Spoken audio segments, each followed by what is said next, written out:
KBS 1라디오 본격 시사 토크쇼 최영일의 시사본부. 안녕하십니까. 최영일의 시사본부 시작합니다. 한동훈 법무부 장관 어제 임명이 됐습니다. 검찰을 두려워할 사람은 범죄자뿐이다. 이렇게 취임 일성까지 나왔는데요. 자, 야당인 민주당은 초당적 협력을 당부하더니 강행이냐 격앙된 반응입니다. 자, 내일 모레 20일로 잡힌 한덕수 국무총리 후보자의 인준 표결이 주목되는 그런 상황입니다. 자, 이미 달아오르고 있는 6.1 지방선거, 내일부터 본격적인 선거운동에 막이 오르는데요. 자, 전국 2324개 선거구에 7617명이 입후보했다고 합니다. 자, 평균 경쟁률은 1.8대 1, 역대 최저치라고 하는데요. 자, 대선, 총선. 자, 대선 1명 뽑고요. 총선은 300명 뽑잖아요. 야, 7617명이 입후보. 선거 끝날 때까지 동네마다 유세로 아주 시끌시끌할 것 같습니다. 자, 후보들은 좀 오버하지 마시고 주민들의 차분한 일상을 조용하게 지켜주시면 좋겠습니다. 자, 오늘은 5.18 광주민주화운동 기념일입니다. 추념식이 오전에 있었죠. 자, 이제는 여야, 진보, 보수가 함께 임을 위한 행진곡을 부르니 현대사에 대한 정리와 화합의 분위기도 느껴집니다. 하지만 더 나아가서 42년간 밝혀지지 않았던 마지막 진실의 한 조각까지 밝혀내고 다시는 이런 일이 없도록 하는 과제가 우리에게는 남아 있습니다. 최영일의 시사본부 출발합니다.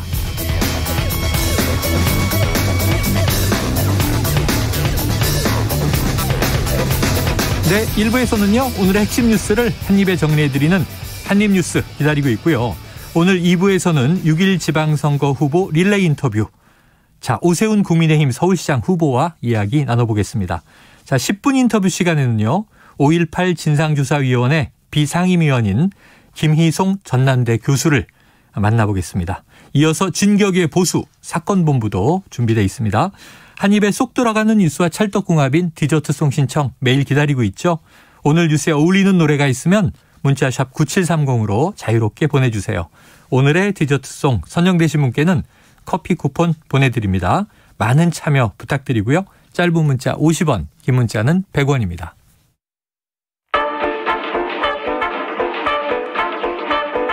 최영일의 시사본부 한입뉴스.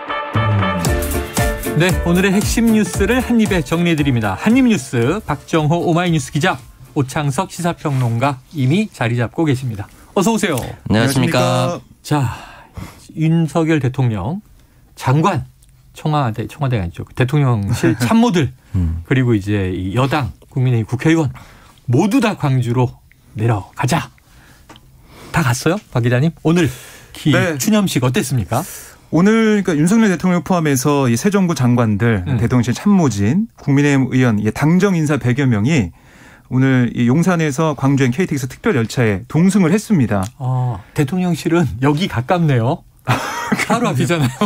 아, 서울역이었습니다. 아, 이제 용산 착각했네. 네. 용산역에서도 가고 서울역에서 네. 출발을 했는데 이게 사실은 보면은 상당히 이례적인 거죠. 왜냐하면은 보수 정권의 보수 인사들의 보수 정당 의원들이 이렇게 많은 인원이 간 게 처음이에요. 네. 그래서 많은 관심을 끌었고 그런 것 같습니다. 윤석열 대통령도 열차에 올라타가지고 의원들과 얘기를 나누고 인사할 때 뭐라고 했냐면 이게 통합의 어떻게 보면 길로 가는 거다 얘기하면서 통합을 계속 강조했다고 해요. 네. 그래서 윤석열 대통령이 사실상 이 광주행을 독려를 했다라고 하니까 의원들도 함께 동참하는 그런 모습을 보였고 국민 통합의 길에 함께하는 모습을 좀 만들어냈다 이런 평가도 나오고 있습니다. 그리고 이 열차에서 이물련 행진곡 악보도 사전에 배포했다. 이렇게 얘기를 하더라고요. 그래서 이번에는 합창이 아니라 재창. 그러니까 우리 보수 정부, 그러니까 이명박 정부 때는 합창이다. 재창이나 합창식으로. 부를 사람은 부르고 안 부를 사람은 부르지 마라. 이런 그렇습니다. 그런데 재창으로 이번에 하면서 보수 정권에 불구하고 재창으로 하면서 함께 부르는 그런 모습을 만들었다. 오늘 실질적으로 함께 부르는 모습도 제가 볼 수가 있었거든요. 윤석열 대통령은 손에 손잡고 유족들과 함께 재창을 했고 또 이준석 대표를 비롯한 의원들 또 민주당 지도부와 의원들은 이 주먹을 불끈 쥐고 팔 흔들면서 이렇게 부르는 모습, 함께 재창하는 모습이 눈에 띄었습니다. 야, 이게 참 격세지감이에요. 이제야 좀 통합의 분위기가 아닌가 싶기도 한 게 과거에는 보수 정당에선 누가 참석했느니 안 했느니 예전에 황교안 전 대표 시절이나 역대 대통령들 그리고 또 이제 이 임을 위한 행진곡을 부르느니 안 부르느니 심지어는 또 5.18 관련 시민단체가 오지 말라 하고 막 물통 날아다니고 이 생각이 많이 좋아진 거죠? 저는 많이 바뀌어서 다행이라고 생각이 들고요. 네. 뭐 아주 늦었습니다만 아주 늦었다고 생각하지는 합니다만은 그래도 지금 이제 원상태로 돌아오고 있다. 작년까지만 하더라도 국민의힘에는 성일종 의원이나 정운천 의원 정도만 참석을 해서 네네. 이 행사를 이제 빛내려고 했었는데 윤석열 대통령이 취임하고 나서 첫 번째 국가 행사로 여기 모든 의원들이 참석해달라고 네. 부탁을 했고 이제 흔히 말하는 보수에서도 이 5.18 광주 민주화 운동을 완벽하게 인정을 하고 국가적인 민주화 운동으로 기리는 이 모습은 정말 다행이다. 네. 정말 잘하신 일이다라고 말씀드리고 싶습니다. 그래요. 근데 임을 위한 행진곡 악보를 사전에 배포했다. 사실 이거 저 80년대 학번들은 다 외우고 있는 건데 악보를 배포했다는 건 연습하면서 됐다. 네. 네. 가사나 이제 이 멜로디를 잘 모르는 분들도 있을 수 있습니다. 있을 수 네. 있죠. 그래서 자. 뭐 윤석열 대통령 오늘 이 기념사를 좀 보면 그게 중요해 보여요. 정리해 보자면 5월 정신은 보편적 가치의 회복이고 네. 자유민주주의 헌법 정신 그 자체다라고 얘기를 했고요. 5월 정신이 담고 있는 이 자유민주주의와 인권의 가치가 세계 속으로 널리 퍼져나가게 해야 된다. 네. 이렇게 얘기를 했어요. 그러니까 이 후보 시절에 윤 대통령이 5.18 정신 이게 자유민주주의 정신이라면서 헌법 수록을 약속한 네. 바 있거든요. 네. 그래서 오늘 이런 언급도 헌법에 이 5월 정신을 5.18 정신을 헌법 정신을 담는 이런 작업이 있지 않을까. 오늘 국민의힘 김기현 의원을 포함한 네. 여러 인사들 얘기도 이제는 그렇게 해야 된다 이렇게 예. 얘기를 하고 있거든요. 그래요. 그래서 민주당도 오늘 논평을 보면 윤석열 대통령을 비롯한 이 여당 의원들의 광주 방문 참석 기념 참석을 환영했고요.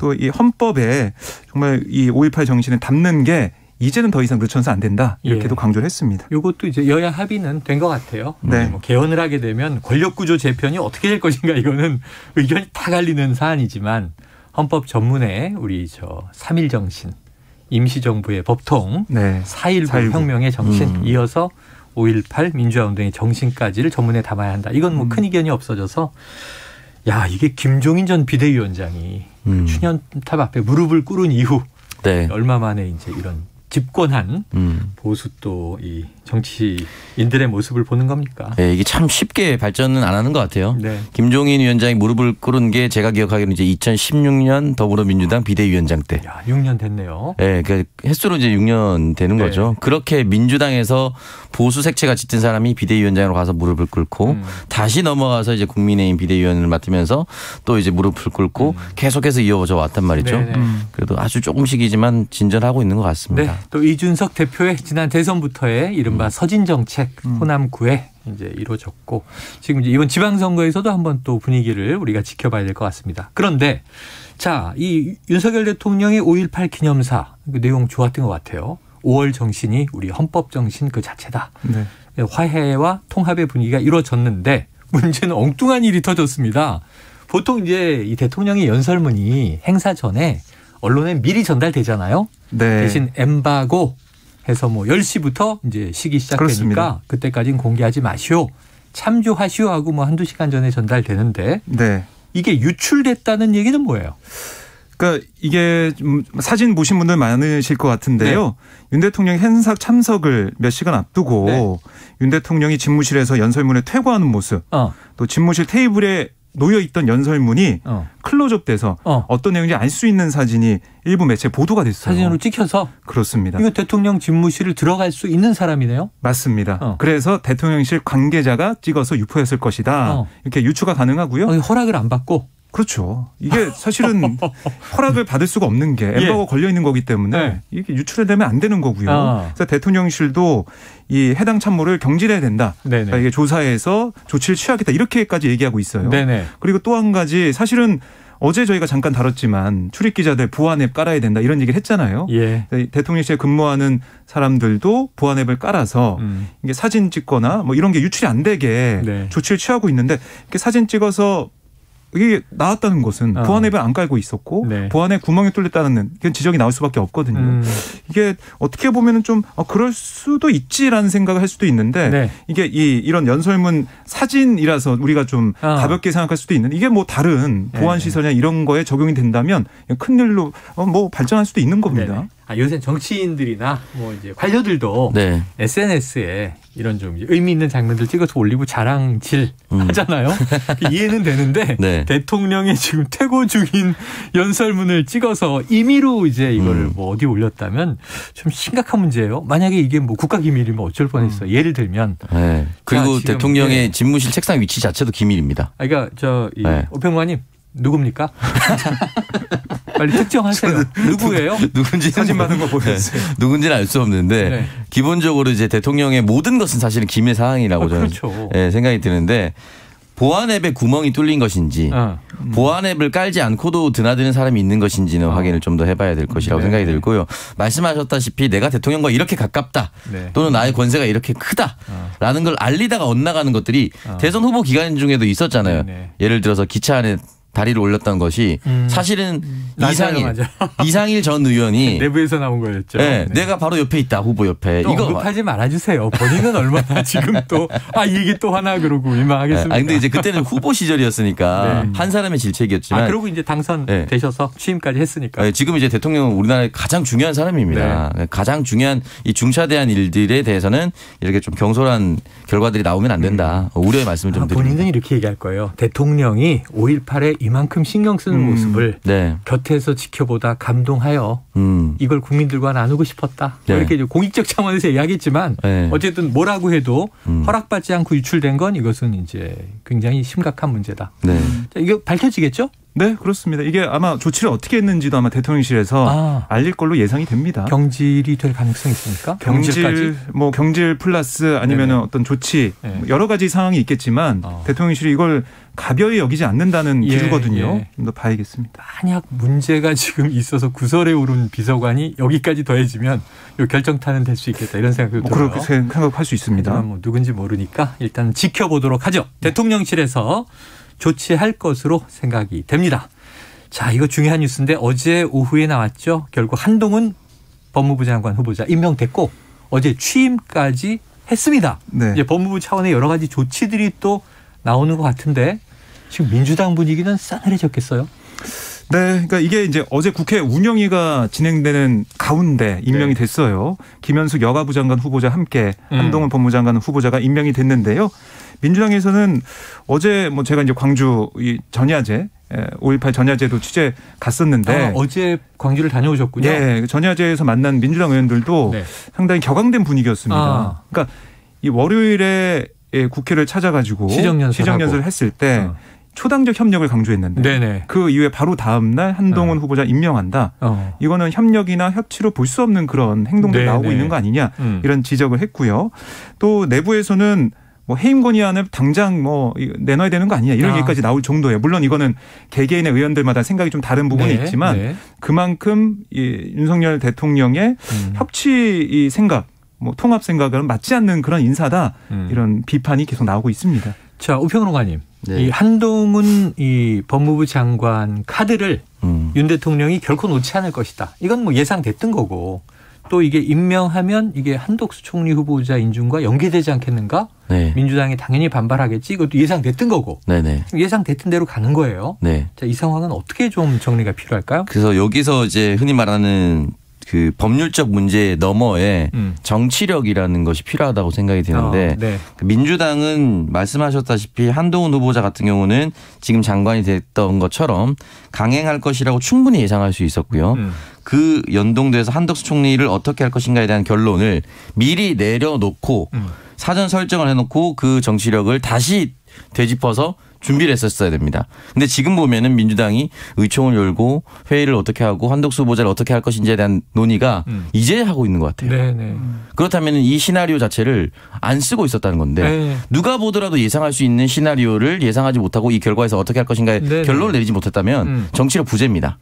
그러면 반대로 윤석열 대통령은 한동훈 후보자를 지명을 하고 그러면 한덕수 총리가 남는데 한덕수 총리를 임명하지 않는다라고 하면은 딱 이제 지방선거 본격적으로 선거운동 시작할 때 야당이 총리를 발목 잡는다라든지 또는 그렇게 크게 흠결이 없는 사람을 일부러 잡고 놓아주지 않는다. 네. 아직도 정신 못 차렸다는 이 프레임이 그냥 갈 수도 있거든요. 그렇기 때문에 지금 야당이 민주당의 한덕수 후보를 부결시켜도 대통령에게 큰 리스크가 되지 않고 임명시키면 모든 걸 얻었죠. 총리도 없고 네. 한동훈 내정자도 네. 장관 찾고요. 그렇기 때문에 민주당이 지금 전체적으로 무엇을 원하고 있는지 어떤 네. 정치력을 보이고 있는지는 굉장히 의문입니다. 그래서 지난 4월 말부터 충분히 지금 이제 5월 중순까지 네, 네. 약 3, 4주간 예상할 수 있는 타임라인이거든요. 이 타임라인에서 지금 민주당이 원하는 바로 돌아갔던 것이 없습니다. 딱 하나도 김인철 장관 후보자도 예. 언론 보도에 의해서 낙마한 것이지 민주당의 청문 결과로 낙마한 것이 아닙니다. 예. 이러다 보니까 민주당이 아직도 재정비가 덜 된 것이다라고 평가를 할 수밖에 없는 것이죠. 알겠습니다. 네, 국민의힘이 이제 한동훈 후보자 임명 이후에 어떤 입장을 내놨었냐면 민주당은 한동훈 장관이 왜 임명돼서는 안 되는지 대해 국민을 설득하지 못했다. 네. 이런 지적을 했어요. 그래서 이제 국민의힘 판단에는 여론도 이 국민의힘 편, 그러니까 이 정부 편이다 이렇게 예. 생각하는 것 같고요. 더 이상 국정 운영에 발목을 잡혀서는 안 된다는 강한 의지의 표현이다 이렇게 네. 강조를 하고 있습니다. 자, 그러니까 이제 밤새 이어졌던 인사청문회에서 결국 민주당은 한 방을 날리지 못했다. 심지어는 이모 한땡땡 실수 연발하면서 좀 이제 언론의 웃음거리가 되기도 했다. 한동훈 후보자가 일대다로 조근조근 지치지 않으면서 네. 설득력을 얻은 거 아니냐. 그러니까 결국은 이제 민주당이 이 이른바 검수완박, 검찰 수사권 분리에 대해서는 야 이거는 이 지방선거 역풍이 있을 수도 있겠네. 각오하고 밀어붙인 거고 인사청문회에서 득점을 하려고 그랬는데 지금 별로 얻은 게 없어 보여요. 지방선거 선거운동은 내일부터 돌입합니다. 네. 자, 한동훈 법무부 장관 취임을 하자마자 조치가 있어요. 금융증권범죄 합동수사단을 재출범했다. 이게 추미애 전 장관 때 없어졌다면서요? 네, 그러니까 추미애 전 장관 취임 직후인 2020년 1월에 이게 폐지가 됐었어요. 네. 그래서 이 금융증권범죄 수사협력단으로 네. 체제가 갖춰졌었습니다. 협력단이 으로 바뀐 거죠? 예, 협력단으로 수사단이 바뀌었다가 이번에 다시 합동수사단으로 네. 다시 출범을 하게 됐는데요. 2년 4개월 만에 재출범하게 됐고 이 한동훈 장관의 얘기는 뭐냐면 이게 고도화하는 증권범죄 대처가 어려웠고 예.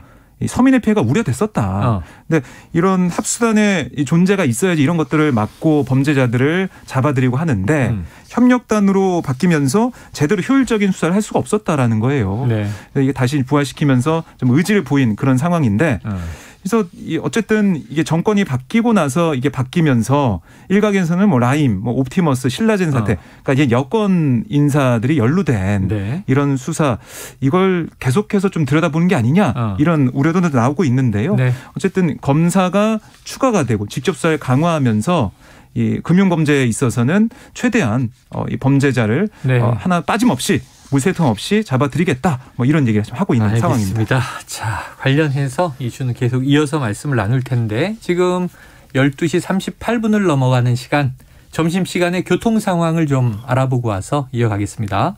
교통정보센터의 정현정 리포터 나와주세요. 네, 점심시간이 지나면서 도로의 정체 구간이 늘었습니다.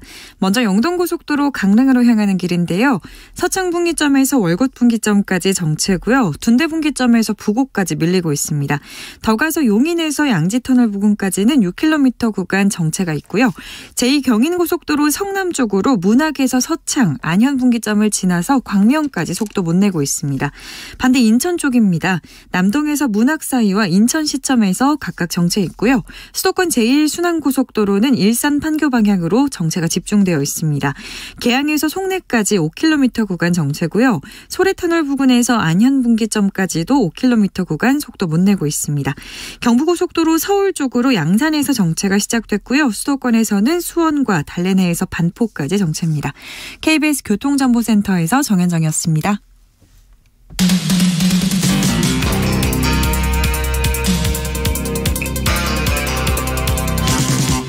최영일의 시사본부. 네, 한동훈 법무부 장관 여러 가지 조치를 앞으로 이제 또 추진할 것으로 예상이 됩니다. 우평론가님 궁금한 거 하나는 지금 남아 있는 게 내일 모레 20일에 국회 본회의가 합의됐잖아요. 네. 여기 이제 한덕수 총리 후보자 인준 표결이 이루어지는데 이 민주당은 통과를 시킬까요? 부결시킬까요? 그러니까 지금부터 논의를 하고 있지 않을까. 제가 앞서서 말씀드렸다시피 결정을 내리지 않은 것 같습니다. 네네.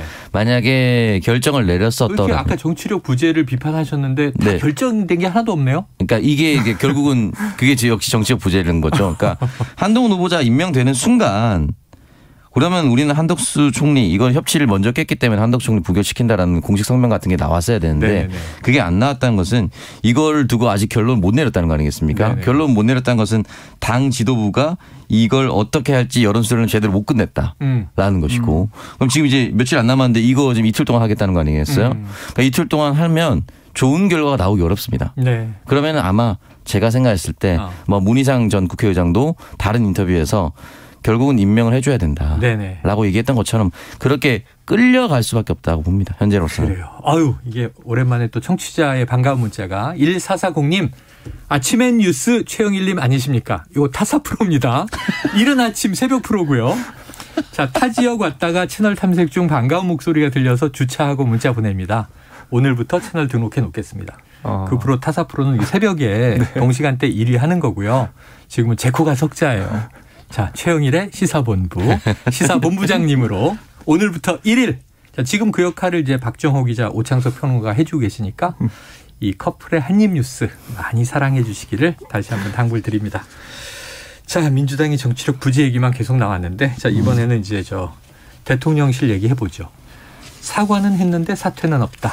자, 윤재순 총무비서관 얘기예요. 네. 지금 과거 시집 논란까지 또 이제 성비위 논란 이 일이 커지고 있는데 해명을 했는데 이게 해명이 더 논란이 커지고 있어요. 어떻게 된 겁니까? 네, 어제 이제 대통령실 이 관련해서 그러니까 추가행정 예산안이 보면 각 부처별로 관련된 예산을 심사를 하잖아요. 그래서 어제 국회 운영위가 열렸어요. 네. 여기에 윤재순 총무비서관이 나왔습니다. 총무비서관이 운영위에 나가죠. 그렇습니다. 네. 그래 나와가지고 여러 가지 뭐 질의가 있었는데 어쨌든 자신의 이제 여러 가지 의혹에 대해서 사과를 했어요. 어떻게 사과를 했냐면 국민께 상처가 되고 불쾌감을 드렸다면 당연히 사과를 드려야 맞는다. 자신을 둘러싼 이런 비위 논란에 성비위 논란에 고개를 숙였습니다. 그러면서 더 열심히 잘하라는 의미로 받아들이고 뼈를 깎는 아픔으로 자숙하며 눈높이에 맞춰 더 열심히 하겠다. 네. 이렇게 얘기를 했어요. 예. 그러니까 뭐 일각에서 지적하고 있는 사퇴, 촉구하고 있는 사퇴, 자진 사퇴 이건 없다라는 뜻을 분명히 했고요. 그리고 이제 성비 의혹을 해명하다가 부적절한 발언을 내놓은 게 아니냐 이런 지적도 나왔는데 어떤 얘기였냐면 2003년 발생한 사건 당시 경위를 설명했습니다. 네. 그때 이른바 우리가 이제 생일빵 한다 그러죠. 직원들과 함께 지금 육성으로 준비가 돼 있을 거려 아마 한번 직접 들어보고 와서 이야기를 이어가 볼까요? 네. 더 잘하라는 의미로 받아들이고 있고요. 국민들에게 성취가 되고 그다음에 불쾌감을 느꼈다면 그거는 당연히 제가 사과를 드려야 맞다고 생각합니다. 그 생일빵이라는 처음 제가 당해봤습니다. 그 하얀 와이셔츠에 그 초콜릿 케이크인가 얼굴에 케이크 뒤범벅이 되어 있습니다. 뭐 해줄까 그래서 뽀뽀해주라 라고 화가 나서 했던 말은 맞습니다. 그래서 버리다 하고 갔던 것이고요. 그 당시에 제가 조사를 받은 것도 아니고. 야, 이게 좀 난감한데요. 그러니까 생일인데 케이크를 얼굴에 이렇게 막 바르고 우리가 뭐 생일 파티 때 그런데 화가 나서 뭐 해줄까 그랬는데 화가 나서 뽀뽀해달라 그랬더니 볼에 뽀뽀를 하고 갔다. 이게 지금 해명은 맞아요? 어떻게 지금 반응들이 나오고 있어요? 사실 여러 가지 반응들이 있는데요. 상식적으로 화가 났으면 화를 내잖아요. 그렇죠. 화가 났다고 뽀뽀해주라라고 한 것 자체가 좀 이해가 안 된다. 이런 보통 이 얼굴 닦아라 뭐 이럴 수 있겠어요. 그렇죠. 네. 화를 내야 되는데 그래서 직접 정말로 볼에다 뽀뽀를 했다는 거 아니겠습니까? 네네. 이게 이해가 좀 안 된다라는 그런 반응들, 특히 뭐 야권에서 많이 좀 나오고 있는 상황이고요. 이런 맥락은 드라마로 써도 이 대본이 좀 애매할 것 같은데. 네, 그래서 이런 해명 그리고 사과 자체도 어떻게 보면 조건을 좀 달아서 사과한 거 아니냐. 국민께 상처가 되고 불쾌감 드렸다면 가정법 사과죠. 그리고 뭐 내가 볼 때는 사과할 건 아닌데 국민들께서 좀 불편했다면 사과드립니다. 이런 거 아니냐 이런 지적도 있고. 그래서 결국에는 어제 같은 경우는 조은희 국민의 의원까지도 훌륭한 참모라면 윤석열 정부 성공을 위해서 결단을 내려야 한다. 이렇게까지 얘기하면서 사실상 사퇴를 요구했어요. 운영위에서. 그렇습니다. 자, 우평론가님 뭐 여러 가지 이슈들에 대해서 네. 예리한 분석을 하시니까 이 상황이 좀 이게 잠재워지겠습니까? 어떻겠습니까? 그러니까 저는 이게 계속해서 나오고 있단 말이죠. 네네. 그리고 계속해서 나오고 있고 김성애 비서관이 처음에 논란이 불거졌을 때 지금 사퇴했죠. 논란이 불거졌을 때 사과한답시고 흡연은 금연 치료처럼이라고 얘기를 하면서 네네 저희 동성애 문제도 그렇게 비유를 해버렸단 말이죠. 근데 그게 말실수고 어쨌든 비하됐다면 사과드리겠습니다라고 했거든요. 사실상 사과가 아니에요. 나는 원래 그렇게 생각하고 있는데 네네. 뭐라고 하니까 억지로 사과해 이 느낌이거든요. 그러니까 하지 말아야 할 비유들이 나왔는데 지금 윤재순 비서관도 마찬가지입니다. 네. 하지 말아야 할 이야기들 계속해서 나오고 있어요. 이런 식으로 하면은 이게 한 번밖에 없었을까요? 그러니까 만약에 그 윤재순 비서관이 얘기했었던 일명 생일빵이라는 것이 네네. 너무 기분 나빴다면 그걸 한 사람들에게 문책을 하거나 질책을 했었어야죠. 나 이거 흰 와이셔츠 입고 있는데 왜 이렇게 하냐. 네. 생일에 기분 좋은 건데 나 너무 기분이 안 좋아졌다 이렇게 얘기를 했어야지. 이거를 뭔가 맞대응으로 교환하다시피 더러워진 옷을 내가 회복하기 위해서 뽀뽀를 하겠다는 것은 네. 등가 교환이 안 됩니다. 이거는 네네. 있을 수 없는 일이에요. 아니 어디서도 화가 나서 뽀뽀해달라는 네. 표현을 제가 들어본 경우가 없어요. 이게 만약에 네네. 부하 직원이 뭐 남자 부하 직원이 선배님 너무 죄송해요 와서 먼저 와서 뽀뽀를 했다 이런 건 몰라도 네. 본인이 이렇게 했다는 거는 이건 사실 그러면은 사실은 성추행을 당했다라고 볼 수 있는 그렇죠. 대목이에요. 근데 이제 이게 그렇지 않다라는 것은 이거 말고 또 나올 수도 있다는 것이고 이렇게 계속해서 몇 문장 사실은 엄청나게 큰 범죄보다 국민들 가슴 속에 뇌리에 딱 한 문장 박히는 것이 훨씬 더 크거든요 이미지가. 네, 네. 그런 의미에서 조은희 의원이 사퇴를 하는 것이 맞다. 그러니까 용단을 스스로 내려달라고 얘기한 것이고 네. 이거 하나만 있을 거라고 생각하지 않습니다. 또 나올 거라고 생각이 들고 또 나온다면은 결국은 대통령 행보와 무관하게 계속 네. 대통령 집무실 총무비서관의 이름이 이렇게 오염이 된다면 예. 국정 운영에 별로 좋지는 않다. 자, 지금 이제 이 오평론가님의 분석은 잘 들었는데 결론은 이거죠. 그래서 아까 조은희 의원도 얘기를 했다고 네. 했는데 네. 자당에서도 우려가 나오는데 사실 새로 출범한 정부 대통령실의 엄중한 상황을 보면 문제는 이 총무비서관은 계속 운영 위에 나와야 돼요. 네. 청와대 살림 얘기, 예산 얘기 해야 되고 이 지난 역대 정부들 보면 이 쓸데없는 헬스기구 왜 샀습니까? 뭐 그럼 이제 금액도 막 얘기하고 이제 설명하는데 그때마다 이게 자꾸 이제 다시 복귀될 수 있잖아요. 네.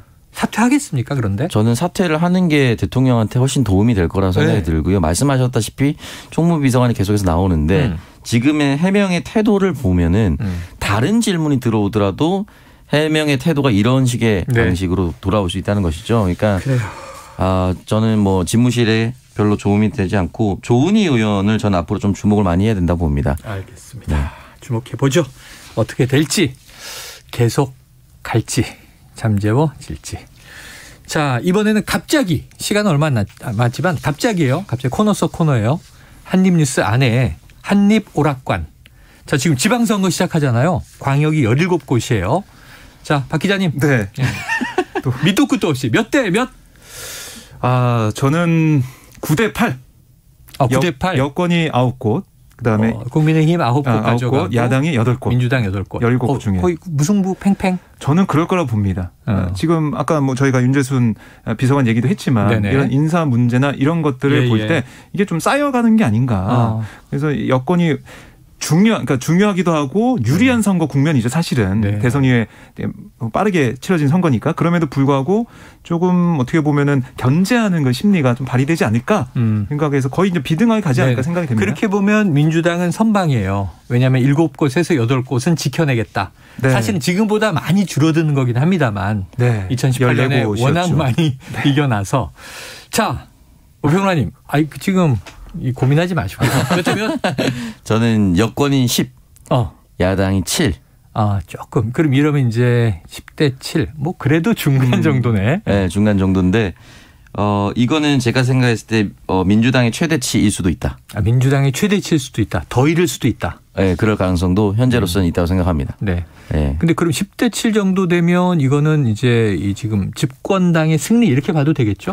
완벽한 승리라고 볼 수가 있겠죠. 그러면 이제 이 윤석열 정부의 앞으로의 국정 운영에 좀 탄력이 붙을 수 있다. 네, 힘을 많이 실어주는 결과라고 생각이 들고요. 네. 지금까지 사실은 이제 취임을 하고 나서 여러 장관 후보자와 총리에 관한 의혹과 논란이 있었음에도 불구하고 네네. 지금까지 올 수 있었던 거는 역시나 국민들이 출범하지 출마하지 얼마 안 된 정부에게 힘을 조금 더 많이 실어주고 싶고 그래 좀 논란과 의혹이 있다 하더라도 결과를 좀 잘 내봐 이런 마음이 있는 것 같습니다. 알겠습니다. 지금 제가 뭐 두 갈식으로 툭 던져서 여쭤봤는데 두 분 다 전문가라서 판세를 다 종합하신 걸 거예요. 박 기자님 말처럼 이게 9대 8이면 좀 애매해요. 정부의 힘을 실어준 건지 야당의 견제의 힘을 실어준 건지 해석이 제각각 다를 거란 말이죠. 네. 자, 박 기자님 지금 각 여야당 내일 모레부터 이제 내일부터 선거운동 시작인데 네. 다음 주말이면 사전투표예요. 그렇죠. 시간 얼마 없습니다. 네. 판세 어떻게 보고 있습니까? 지금 사실은 국민의힘이 분위기가 좀 좋아요. 왜냐하면 최근 여론조사를 보면 네. 당 지지율이 오르고 있거든요. 잘 나오고 있어요. 그래서 내심 뭐 일각에서는 14곳까지 이길 수 있다. 이런 얘기를 하고 있거든요. 14곳까지도 이길 수 있다? 네, 왜냐하면 석권할 수 있다? 네, 그러니까 영남 지역 5곳 네. 뭐 이거 다 이긴다라고 생각을 하고 있고 거기다가 충북, 서울 여기는 확실하다. 7곳에다가 인천, 충남, 대전, 강원을 포함한 이 수도권과 중원 벨트 일부 지역, 뭐 세종이나 대전 이런 것까지 좀 가져오게 된다면 14곳까지 갈 수 있는 게 아니냐. 이런 장밋빛 전망도 나오고 있습니다. 네. 네, 최소한 9곳은 가져간다. 이런 거고요. 특히 이게 수도권의 어떻게 보면 민심 이게 좀 중요하다라고 보는 것 같아요. 그러니까 서울 오세훈 후보가 나와 있는 지역을 포함해서 경기도 김은혜 후보나 아니면 인천 지역 유종복 후보 여기서는 최소한 서울 포함해서 2곳은 가져와야 된다. 이런 얘기를 하고 있고 특히 세종이나 충청 지역에서도 가져올 거다 이런 얘기를 하고 있는 상황이고요. 반면에 민주당에서는 이제 호남 지역 3곳 여기다가 뭐 제주, 세종 이걸 포함해서 5곳을 확실한 승기 잡았다라고 좀 보고 있는 것 같고 경합 지역으로 경기, 인천, 충남, 강원을 보고 있는데 여기서 경기와 인천을 꼭 가져오겠다, 가져와야겠다 이런 생각을 하는 것 같아요. 그래서 이재명 후보가 역시 이제 경기도 인천을 계속해서 휘젓고 다닌 그런 모습이고요. 여기다 충남, 강원 중에 한 곳은 가져온다 이런 생각을 하고 있습니다. 아, 그래요. 자, 한번 지켜보도록 하죠. 내일부터 이 이슈는 앞으로 계속 다루게 될 것 같습니다. 지금 시간은 얼마 남았지만 짧게 이거 중요한 뉴스인데 북한 지금 코로나 심각한 것 같아요. 어떤 소식이 나오고 있습니까? 네, 일단은 전문가들이 이제 백신과 치료제를 바로 보내지 않으면 굉장히 위급한 상황이다. 그리고 PCR 검사 같은 경우도 제대로 되지 않고 명칭 자체를 유열자라고 분류하고 있지 않습니까? 그런데 저희도 이제 오미크론을 경험해 보신 분들이 많겠지만 열이 나지 않는 무증상 감염자도 굉장히 많습니다. 그런데 오미크론 같은 경우는 전파력이 굉장히 높고 또 북한 같은 경우는 우리보다 이제 주민들도 적고 밀집된 공간에 살 수 있는 공간도 많기 때문에 특히나 큰 도시 평양 같은 경우는 굉장히 위험에 노출이 돼 있기 때문에 이 부분에 대해서 빠르게 이제 인도적 요청을 하고 받아야 된다라고 하는데 현재로서는 그렇게까지 많은 교류가 있는 것처럼 보이지는 않습니다. 알겠습니다. 자, 지금 뭐 중국에 의료진이 들어갔다는 소식도 있고요. 지금 김정은 위원장은 1호 약품을 황해남도에 전달했다. 효과가 있겠나? 이게 민심 잡기에 그냥 보여주기 행보다 이런 또 분석도 있습니다. 지켜보도록 하죠.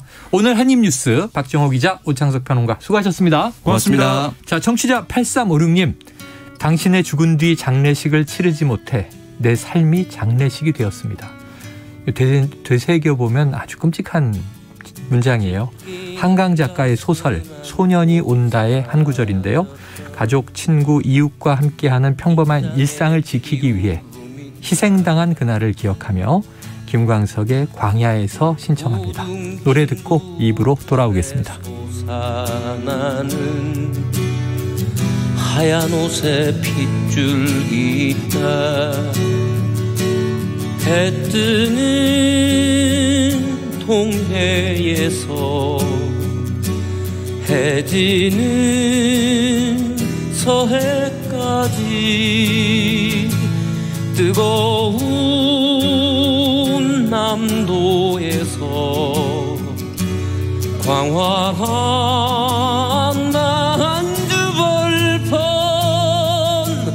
우리 어찌 가난하리요. 우리 어찌 주저하리요. 다시 서는 저들판에서 5월 19일부터 공직자의 이해충돌 방지법이 시행됩니다. 이해충돌 방지법은 공직자가 자신과 가까운 사람에 대해 직무 수행을 할 때 스스로 신고하고 회피하도록 함으로써 불필요한 오해에서 벗어나게 해줍니다.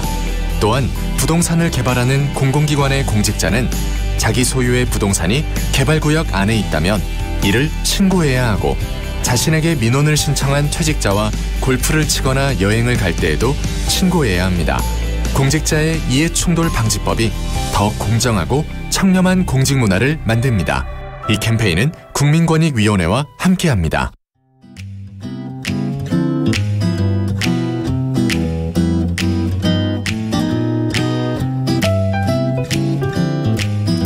안녕하세요.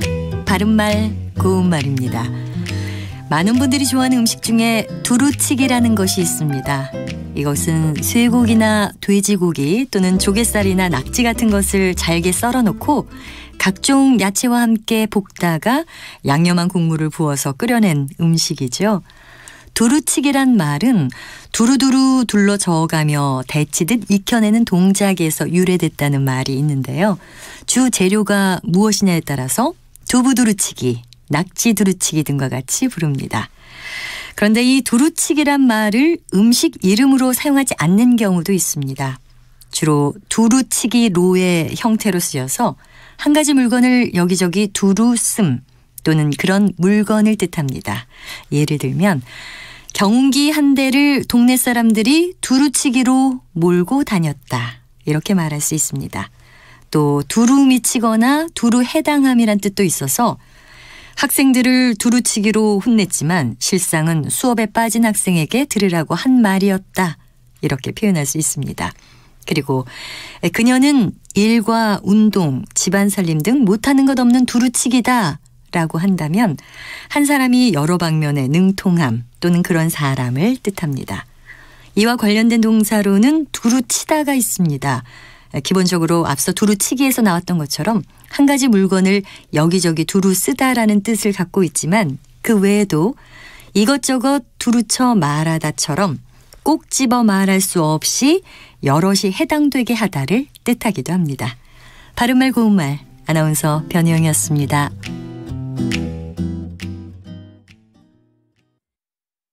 첫 투표의 순간 어떠셨어요? 기억나세요? 되게 신기하다고 해야 할까요? 기분이 좀 새롭지. 군인이었을 때 처음으로 투표를 했었는데 볼펜 꼬다리에 직접 이렇게 빨간 잉크를 찍을 때에 마지막까지 고민하면서 던졌던 그 순간이 지금 생각나. 대한민국 국민으로서의 권리를 표현할 수 있다는 게 그런 설레임이 있는 것 같아요. 무엇을 위해 투표하세요? 나는 안전한 사회를 위해, 평등을 위해, 주거 안정을 위해, 우리 동네를 위해 투표합니다. 6월 1일 제8회 전국 동시지방선거. 당신의 설렘 가득한 한 표. 마음을 담아 투표하세요. 내 삶을 바꾸는 선택 2022 지방선거 개표방송 KBS 1라디오와 유튜브로 생중계됩니다. 많은 시청취 바랍니다.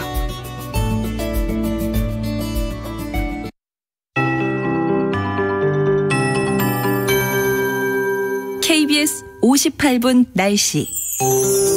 서울은 아침부터 요란한 비가 쏟아져 출근길에 조금 불편하셨죠? 이제 수도권의 비구름이 거의 약해졌지만 경기 남부와 충남 북부에 낮까지 빗방울이 떨어질 수 있겠습니다. 햇볕 속에 기온이 오르면서 그 밖에 내륙의 대기가 불안정해지겠습니다.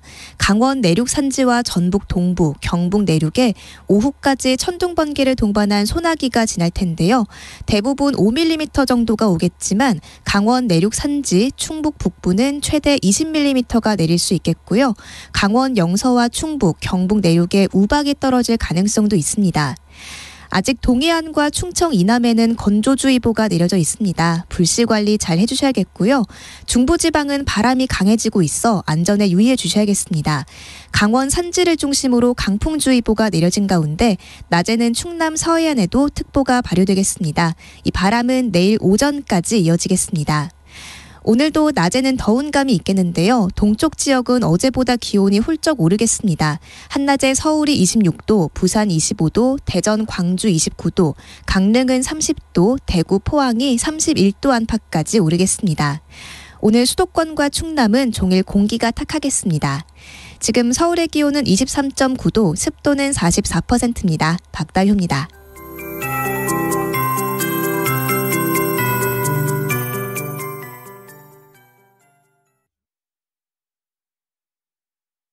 정성을 다하는 국민의 방송 KBS가 한시를 알려드립니다.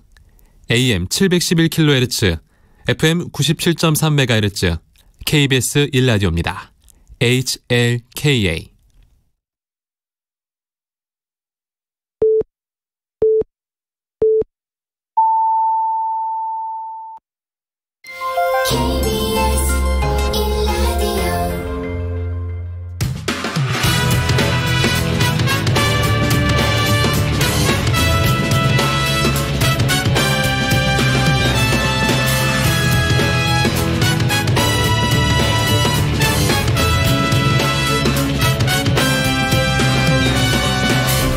KBS 1라디오 최영일의 시사본부.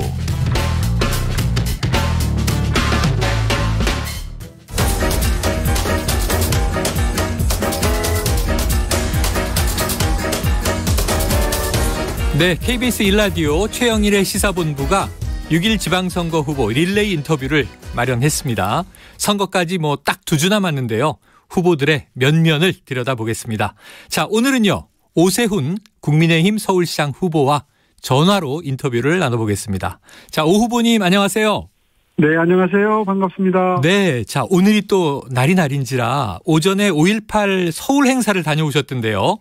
네네. 현장 어떻게 좀 느끼셨습니까? 예, 정말 그 엄숙한 분위기에서 당시에 뜻하지 않게 가족을 잃은 분의 추모사를 들으면서 네. 지난 이런 민족적인 불행이 반복돼서는 안 되겠다. 이 5.18 정신을 기리면서 늘 사회적 약자, 서민, 어려운 분들 잘 보듬어야 되겠다. 이런 마음 다듬고 왔습니다. 네. 모두 같은 마음일 것 같습니다. 자, 이 5.18 민주화 운동이 42주년이 됐는데 좀 어떤 의미로 받아들이세요? 항상 늘, 이런 그 추념식을 하는 이유는 이런 불행을 반복하지 않고, 하나의, 미래를 향해 나아가는 어떤 그 계기로 삼아서, 반성할 것 반성하고, 그리고 또, 더 어려운 분들 생각하자 이런 뜻으로 저는 해석을 합니다. 네, 알겠습니다. 네. 자, 오세훈 후보께서는 현 서울시장입니다. 사실 지난해 재보선이 있었기 때문에 1년여가 됐는데 자, 재도전의 이유 좀 서울 시민들에게 어떻게 말씀 주시겠습니까? 예, 작년 1년 2개월 전에 일을 시작해서 1년 동안 몇 가지 중점적으로 신경 쓴 것 중에 하나가 서울의 미래 비전 설계하고 설계도 그린 겁니다. 네. 사실 좌표 설정 없이 항해하면 많은 비효율이 발생하죠. 그래서 만든 게 서울 비전 2030인데요. 여러 가지 20개의 핵심 사업, 70개의 단위 사업이 있지만 가장 중요한 것은 약자와의 동행입니다. 저소득층을 비롯해서 취약계층들을 잘 보듬고 보호하는 4종 세트를 1호 공약으로 내놨는데요. 네. 안심소득 시범사업을 통해서 기본적으로 기초수급자 제도를 비롯해서 생계를 도와드리는 복지 사각지대를 완전히 없애겠다는 거고요. 두 번째로는 싸구려 주택 인식이 강하게 박혀있는 임대주택을 고품질화해서 오히려 들어가서 살고 싶은 자부심이 느껴지는 공간으로 만들어 드리겠다는 겁니다. 네. 이미 이거는 착수가 된 사업이고 두 가지 다. 그리고 또 한 가지는 서울런이라고 해서 빈곤의 악순환의 고리를 어딘가에선 끊어야 되는데 그 계층 이동 사다리를 복원하는 의미에서 가장 중요한 것이 교육 격차 해소입니다. 네. 공교육 현장이 많이 무너져 내려 있는 상태이기 때문에 사교육을 통해서라도 다시 말해서 입시에 도움이 될 수도 있고 학습 의욕을 고취할 수 있는 강남에 정말 누구라도 듣고 싶어하는 이른바 일타 강사라고 그러죠. 분들 강의를 무료로 저소득층 자제들에게 온라인으로 듣고 그리고 대학생, 대학원생들이 멘토로 과거식으로 얘기하면 과외 공부하는 거죠. 네네. 예, 그렇게 해서 도와드리는 서울런을 앞으로 확대를 하겠다는 거고요. 네. 그리고 코로나 때 정말 피해를 많이 본 분들이 이 의료 취약계층, 가난한 분들입니다. 왜냐하면 이분들이 주로 가는 서울시립병원이 전부 코로나 전담병원으로 바뀌면서 참 많은 피해를 보셨어요. 네. 그래서 병원도 증설하고 서비스도 업그레이드해서 앞으로 이런 위기 상황이 오더라도 이런 분들이 의료 서비스에 불이익을 보지 않도록 하겠다. 앞으로 5년 동안 한 6,500억 정도를 투자하겠다. 이렇게 4대 분야 생계, 주거, 교육, 의료 어려운 분들 챙기겠다 하는 것이 제 1호 공약입니다. 네. 앞으로 더욱더 많은 심혈을 기울이겠습니다. 생계, 주거, 교육, 의료. 특히 약자와의 동행에 지금 제도전의 방점을 찍어주셨습니다. 자, 오세훈 서울시장에 대한 걱정 혹은 공격 포인트가 있습니다. 네. 뭐냐면 워낙 이 차기 대권 주자로 거론되시다 보니까 이거 대권 노리느라고 서울시 살림 덜하는 거 아니냐? 이런 공격 포인트인데 어떻게 답변하시겠습니까? 다들 그렇게 앞서가시는 질문들을 최근에 좀 하시는데요. 네. 네, 정말 사치스러운 생각이라고 저는 여러 번 말씀을 드렸습니다. 실제로 정말 하늘이 내는 자리라고 하는데 그 뜻은 민심이 불러내는 정도가 돼야 된다. 네, 거기에 무슨 뜻을 품고 도전을 한다든가 이런 게 언제 한번 뜻대로 되는 적이 있습니까? 네. 더군다나 서울시정이 저는 대통령이 보는 업무보다 결코 중요성에 있어서 덜하지 않다고 생각합니다. 네네. 오히려 어떤 면에서 보면 훨씬 더 중요할 수도 있습니다. 서울은 대한민국의 심장이기 때문에 또 엔진이기 때문에 여기서 효율성이 생기고 경쟁력이 생기고 뭔가 새로운 발전의 계기를 만들지 못하면 대한민국 발전이 정체가 되는데 네. 이 일이 훨씬 더 중요한 측면도 있기 때문에요. 그 보람의 크기도 훨씬 더 크다. 그래서 앞으로 신명을 바쳐서 서울시의 발전을 위해서 노력하고 또 시민들의 삶의 질을 향상시키기 위해서 노력하는 건 네. 바로 저는 앞으로 제 남은 인생을 다 걸만한 가치가 있다고 생각하는 일입니다. 알겠습니다. 남은 인생을 걸만한 가치가 있다. 자, 아까 4가지 이 약자와의 동행 관련 공약을 연계해서 잘 설명해 주셨는데 네. 서울시를 위해 꼭 이루어야 할 공약을 하나만 꼽는다면 뭘 좀 말씀 주시겠어요? 방금 전에 말씀드린 내용이 가장 중요하고 그중에서 제일 중요한 게 안심소득 시범사업입니다. 네. 생계 지원, 기초소득자 차상위 계층 지원하는 시스템을 대체할 수 있는 정말 획기적인 복지 사각지대 해소 정책인데요. 사실 기초수급자 제도는 기초수급자로 선정이 되면 그다음부터 근로의욕을 오히려 감퇴시키고 상실시키는 단점이 있습니다. 네. 왜냐하면 돈을 더 많이 벌게 되면 그 자격을 잃어버리기 때문에 돈을 벌고 싶어도 거기에 덤벼들 수가 없게 되죠. 그러나 안심소득 시스템은 본인이 번 거에 더해서 일정 부분을 더해드리는데 네. 조금이라도 더 본인이 번 부분이 많을수록 정부 지원 액수가 적어지지만 총 합계 그러니까 내가 번 것과 지원 액수는 2를 더한 사람이 어쨌든 더 갈 수 있도록 절묘하게 설계되어 있습니다. 그렇기 때문에 근로의욕 감퇴라든가 상실하는 부작용을 거의 사라지게 할 수 있는 거죠. 네. 이게 아마 전 세계 모든 나라들의 복지 시스템을 연구하는 분들의 큰 과제였는데 네. 해결할 수 있다는 희망을 품고 만든 제도입니다. 따라서 버는 기대가 매우 크고 그래서 전 세계 소득보장 실험을 하는 도시나 나라들이 다 주목하고 있는데요. 네. 지금 독일의 베를린도 실험을 하고 있고 미국의 여러 개 도시가 소득보장 네트워크에 해당되는 도시들이 실험을 하고 있는데 함께 협업을 해서 이 실험을 합니다. 네. 이렇게 해서 앞으로 2, 3년 내에 실험 결과가 나오게 되면 이 500가구, 내년부터 800가구를 가지고 1600가구 비교 집단과 추적 조사를 하거든요. 네. 이분들이 근로의욕은 어떻게 바뀌는지, 실제로 일은 열심히 하시는지, 복지제도가 주는 단점이 줄어드는지 이런 것들을 정밀하게 조사해서 전국으로 확대 시행할 수 있는 준비를 하는 겁니다. 네. 윤석열 정부가 이제 여당이 됐으니까요. 2년 뒤에 총선에서 만약에 우리가 다수 의석을 차지할 수만 있다 그러면 좀 더 빨리 서울 전체 또 나아가서는 전국적인 시행이 가능할 것 같고요. 알겠습니다. 네. 자, 아까 언급하신 대로 이제 윤석열 정부 시작이 됐고요. 이 대통령실이 용산으로 옮겨가지 않았습니까? 네. 그런데 이전에는 이제 통개발 이야기가 있었는데 지금 이제 단계적 개발을 추진하시겠다 이런 얘기가 나와서 이 재개발 속도 조절에 좀 나선 이유가 있을까요? 이건 속도 조절과는 무관한 얘기고요. 네.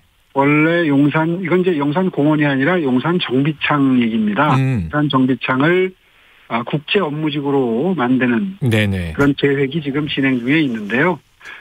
꽤 넓습니다. 이걸 통개발, 한꺼번에 개발을 하게 되면 일목요연하게 아주 체계적으로 되기야 하겠지만 네. 늦어질 수도 있고 중간에 무산될 수도 있습니다. 네. 우리가 그런 경험을 한번 겪었거든요. 네.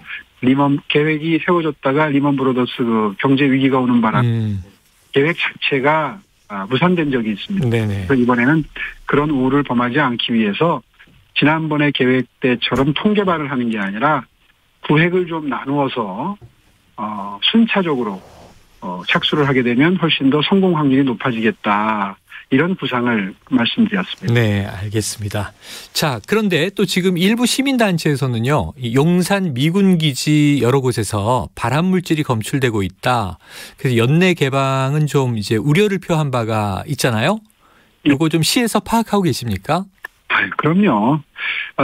그런 그 자세한 사정 모르는 상태에서 공원화를 계획했겠습니까? 네네. 원래 이 반환 계획이 한꺼번에 일률적으로 전 면적을 다 반환받는 게 아니라 미군 부대가 옮겨간 위치부터 순차적으로 군데 반환을 받아서 몇 년에 반환받는 걸로 돼 있었기 때문에 사실 반환이 완료되는 시점을 정하지를 못하고 N년차 계획, 그러니까 언제든지 모르는 계획을 세워두었었습니다. 예. 그런데 이번에 집무실이 용산으로 옮겨가면서 미군 측에서 이제 서둘러서 형편이 되는 것부터 빨리 그리고 더 넓게 반환하기 시작했기 때문에 오히려 시민들이 빨리 조성되는 공원을 이용할 수 있는 혜택이 필요성이 높아지게 된 거죠. 네네. 그 점은 저는 장점이라고 생각을 하고요. 예. 다만 지금 우려하시는 것처럼 군데 유류 기름 오염이 된 땅 전체가 다 그런 건 아니고요. 네, 그런 것들은 피해야죠. 예. 마치 공원 그 면적이 전부 다 기름 오염이 돼 있는 것처럼 이렇게 이야기하는 거는 그건 과장이고요. 네. 이렇게 오염된 곳들은 철저하게 그 정화하는 방법이 있습니다. 끌어내서 전부 그 고열로 태워서 그 흙을 정화시키는 방법이 있고요. 또 바이오로 조금 약한 오염의 경우에는 바이오로 하는 방법도 있고 여러 가지 방법이 있는데 그런 것들도 다 점점 더 속도를 낼 수 있겠죠. 아무래도. 네네. 그런 점은 염려를 안 하셔도 알겠습니다. 염려 안 해도 된다. 이렇게 후보님이 말씀 주셨습니다. 자, 이게 논쟁점이 하나 있어요. 앞서서 이 TBS 이제 서울시 산하의 방송재단을 교육방송으로 전환하겠다 이런 계획을 이제 시사하시다 보니까 이거 언론 개입 아니냐 또 기존 이용자들의 반발 뭐 이런 이야기들이 있는데 이거 어떻게 보십니까? 예, 그것도 참 오해가 큰데요. 네. 뭐 정치적으로 조금 편향됐다고 하는 그 프로그램이 하나 있어서 오히려 더 큰 그 오해를 하는 것 같아요. 네. 그 방송 때문에 이런 계획을 세운 것처럼 그 공격적인 비판들을 하는데요. 네. 실제로 한번 합리적으로 생각을 해보면 뭐 몇 년 전부터 이 TBS 교통방송이 제공하는 교통 정보를 받아가지고 들으면서 참고해서 운전하는 운전자들이 과연 있을까요? 그렇기 때문에 사실 이 방송국의 취지에 맞게 운영을 하기에는 이제는 시대적인 흐름이 더 이상 그걸 필요로 하지 않는다. 네. 그냥 기왕 받아놓은 주파수를 없애는 것보다는 이용을 해야 되는데 필요한 게 뭘까 생각해 보니까 앞으로 4차 산업혁명 시대에는 이 노동의 종말이라 그러죠. AI, 로봇 이런 것들이 등장하면서 일자리 수가 급격하게 줄어든다는 염려들을 다 공통적으로 하지 않습니까? 예. 그래서 인생을 살면서 대학 교육 정도 한 번 받은 거 가지고 평생을 직장 생활을 안심할 수 없다. 2모작, 3모작 하는데 평생 교육이 꼭 필요하고 그런 관점에서 EBS 방송이 있지만 또 서울에는 서울 나름대로 필요한 교육 방송이 있는 거거든요. 많을수록 좋죠. 그래서 그런 기능으로 발전시키는 게 오히려 낫지 않겠느냐 이런 제안을 했고요. 그건 뭐 제가 혼자 결정할 수 있는 문제가 아니라 어차피 도래라는 게 있기 때문에 시의회가 새로 구성이 되지 않습니까? 그러면 이제 그 시의회와 활발한 토론을 통해서 TBS의 기능을 어떻게 바꾸는 것이 가장 바람직할까를 논의해서 결정하겠다는 겁니다. 알겠습니다. 그거를 자꾸 제가 보기엔 도둑이 재발절인 것 같기도 하고 네. 그런 느낌도 듭니다. 어쨌든 시사 교양 프로그램을 없애겠다는 얘기도 한 적이 없습니다. 네. 그런데 그 노조 쪽에서 시사 교양 프로그램을 없애겠다는 얘기냐 그저께 성명을 냈던데요. 네. 그것도 너무 앞서가는 얘기입니다. 알겠습니다. 자, 요거 마지막 질문 하나 드릴게요. 시간이 부족하네요. 자, 이제 상대가 있습니다. 더불어민주당 송영길 후보지 않습니까? 네. 자, 얼마 전에 이제 KBS 초청 서울시장 토론회 요거 불참을 하셨는데요. 송영길 후보가 자, 토론 회피를 그만하라. TV 토론하자. 이렇게 주장을 했습니다. 어떻게 답을 주시겠습니까? 아니, 원래 다 하도록 예상되어 있는 토론이 몇 개 있습니다. 네네. 어저께 저도 가는 토론했고 내일 모레죠. 금요일 날 양자 토론 준비돼 있고요. 네. 또 그 다음 주에 또 3자 토론 준비돼 있고 줄줄이 준비돼 있습니다. 하지만 저희들이 세운 원칙이 개별 방송사가 초청하는 것은 다 감당을 못한다. 네네. 형평의 원칙상 KBS도 못 가는 게 맞다. 이렇게 정리가 됐던 건데 그걸 자꾸 또 마치 제가 토론을 회피하는 그러시네요. 그 외의 토론들은 또 예비돼 있다. 자, 앞으로 좀 지켜보도록 하겠습니다. 금요일 날 첫 토론 시작됩니다. 알겠습니다. 자, 후보님 말씀 여기까지 드릴게요. 오늘 말씀 고맙습니다. 감사합니다. 열심히 하겠습니다. 도와주십시오. 네. 자, 6.1 지방선거 후보 릴레이 인터뷰. 오늘은 오세훈 국민의힘 서울시장 후보와 함께했고요. 내일이요. 송영길 더불어민주당 서울시장 후보도 만나보도록 하겠습니다.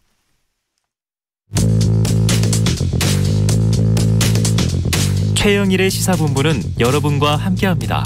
짧은 문자 50원, 긴 문자 100원이 드는 샵 9730, 라디오 어플 콩과 유튜브는 무료로 참여하실 수 있습니다.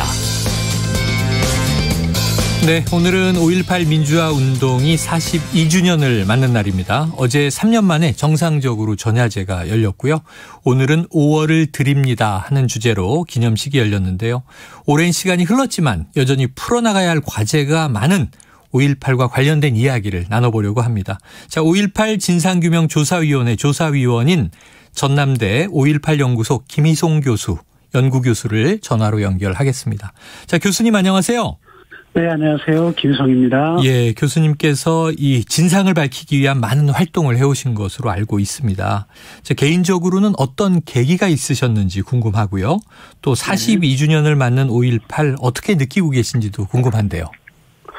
저는 제 전공이 이제 사회운동 전공이기 때문에 사회운동 사회적 현상을 파악하고 거기에 대한 맥락을 이제 분석해가는. 근데 5.18 민주화 운동은 이제 말씀 주셨습니다만은 여전히 이제 실체적 진실이 규명되지 않고 있었기 때문에 이제 실체적 진실을 어떻게 규명할 것인지 여기에 이제 천착해 왔고요. 특히 올해 이제 42주년을 맞이했고 말씀 주셨듯이 이제 3년 만에 어제 빛 대면으로 해서 전야제도 열렸습니다만은 전야제에서도 많은 시민들이 이제 목소리 높여 외쳤던 게 5.18 민주화 운동 진실 규명이기 때문에 진실에 기반한 이제 이후에 기념 사업이라든가 이게 가야 되는데 여전히 5.18 민주화 운동은 실체적 진실이 규명되지 않았다. 이런 점에서 좀 마음도 무겁고 실체적 진실 규명에 대한 하중도 좀 있죠. 이게 띄엄띄엄 보도를 보면요. 여전히 발포 명령자, 이게 의도, 계획 이런 이야기 나오고 또 이게 희생자들 안매장 문제, 최근에 또 성폭행 진상규명. 과제가 많은데요. 지난해 9월에 5.18 진상규명조사위에 비상임 조사위원으로 합류를 하셨어요. 출범 3년째인데 진상조사위의 진전 어느 정도입니까? 진상조사위원회가 출범한 지 3년이 됐고 3년의 과정들 속에서 가장 핵심적인 부분들은 어찌 보면 5.18 민주화운동이 42년 전 대원군은 신군부 세력은 어떤 명령체계에 의해서 사격을 했는지 지금까지는 이제 자위권적 사격이라고 했거든요. 이 이제 자위권적 사격이라는 게 참 허무맹랑한 게 군인들이 위험에 처했고 그 위험이 목숨을 위협할 정도의 위험한 상황에서 본인들의 생명을 지키기 위해서 쐈다라는 거거든요. 그런데 이제 군대의 존재 이유는 국민을 보호하기 위해서 존재하는 거잖아요. 그래서 국민을 보호하기 위한 주체인 국민의 군대가 자국의 국민을 상대로 잔혹하게 진압하는 것을 그치는 게 아니라 잔혹한 살상행위, 이걸 이제 또 학살이라고까지도 이제 이야기하는 이런 행위가 있었는데 이 행위 자체가 군인들이 위험해서 총을 쐈다. 지금까지 이제 신군부의 논리였기 때문에 네네. 정말 그들의 논리가 맞는 것인지 아닌지에 대한 부분들을 규명하는 게 가장 큰 난관이기도 하고 핵심 과제였죠. 그런데 최근 뉴스를 보면은 이게 군 기록을 포함해서 수많은 계엄군들의 증언 등 우발적인 발포가 아니었다라는 발표가 있었는데 좀 진전이 있는 겁니까? 뭐 그런 점에서는 진전이 있는 거죠. 하나는 이제 군 기록. 42년 전 군의 작전 사항을 기록한 군 기록에 따르면 5월 20일이죠. 5월 22일 이제 감주역에서 집단 발포가 이루어졌는데 감주역 네. 집단 발포 직전에 상공수 여단장인 최세창이 네. 이제 상공수 여단에게 그 실탄을 장착해라라는 이제 지시가 있었다는 군 기록이 존재하고요. 네. 또 하나는 이제 오늘 이제 18일부터 촉발된 항쟁이 이제 21일 강주 도청 앞에서 집단 발포가 있었는데 이 집단 발포 이후에 기관총 사격을 했다라는 군 기록. 그래서 42년 전 군의 작전을 기록한 이제 군 기록의 사격에 관한 이제 구체적 내용이 확인되고 있고 이 또 하나는 이제 저희 진상조사위원회에서 군 관계자들에 대한 조사를 하고 있거든요. 네네.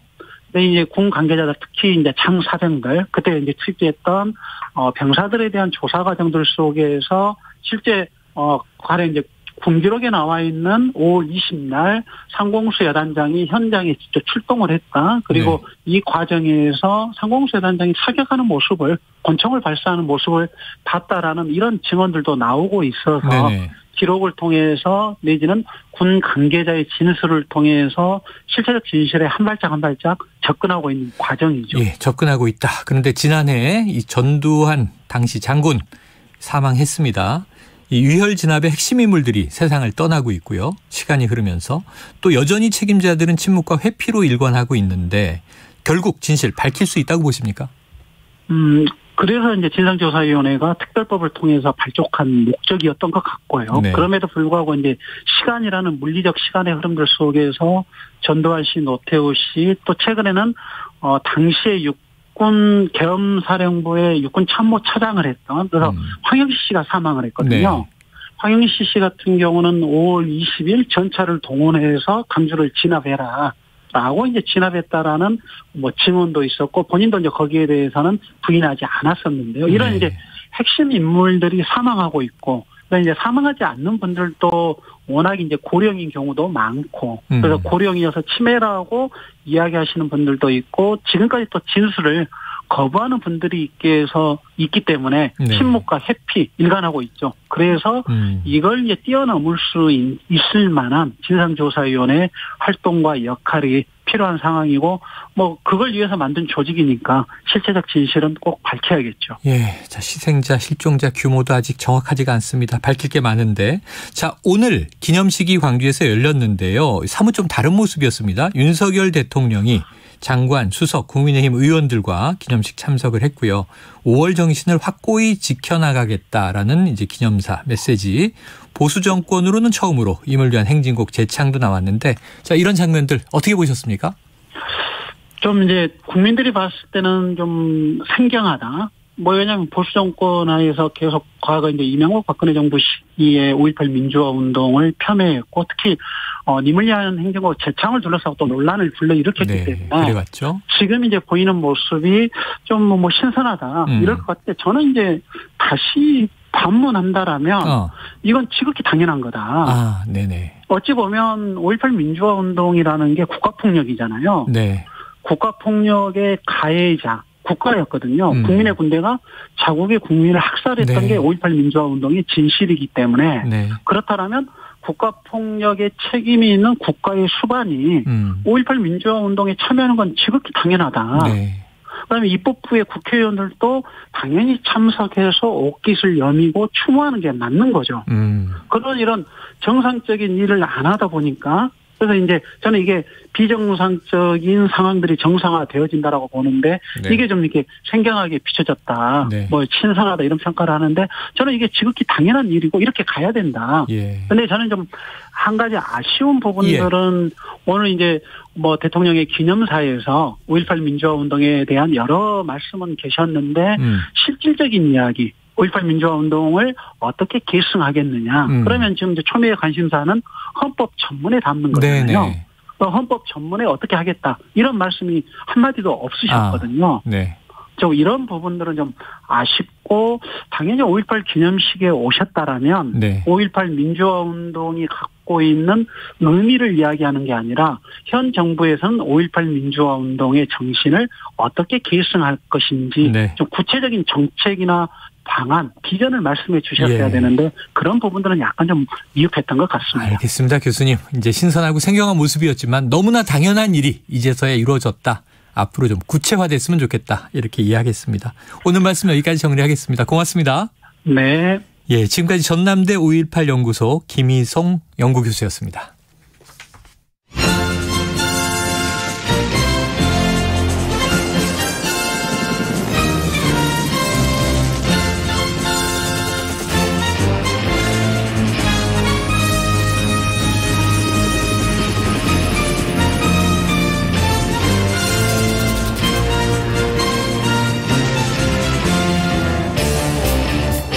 네, 새해는 좌우의 날개로 난다. 매주 수요일에는요, 보수의 시각으로 현안을 들여다보는 진격의 보수 시간이 있습니다. 오늘은 헌법학자이자 윤석열 대통령 당선인 시절부터 지지선언을 했고 도와오신 신평 변호사님을 모셨습니다. 변호사님 어서 오세요. 안녕하세요. 반갑습니다. 네. 자, 헬마우스 임경빈 작가가 오늘도 진행을 돕습니다. 어서 오세요. 안녕하세요. 이게 저희가 일부에 5평이 있어요. 5평. 그리고 저는 최평이에요. 예. 평론가를 줄여서. 예. 자, 신평 변호사님은 신평 본명이십니다. 네, 평론가를 줄인 말이 아니니까 착각하지 마시고요. 자, 본격적으로 시작해보죠. 조금 전에 5.18 진상조사위원 전남대 김희송 교수 인터뷰가 있었는데, 자, 헌법학자시니까 5.18 42주년 좀 어떻게 느끼고 계세요? 5.18의 그 의미는 아무리 뭐 강조해도 지나치지 않죠. 네. 제가 한 몇 년 전에 그 5.18 묘역에 참배를 한 일이 있습니다. 네네. 당시 그 어둠이 깔리는 묘역에서 제가 무릎을 꿇고 참배를 했는데 그때의 그 선연한 느낌, 그것을 저는 그 평생에 잊을 수가 없는 거죠. 뭐 울음이 터져 나오려고 하는 그것을 막 억지로 억제를 하면서 5.18의 그 정신을 새겼죠.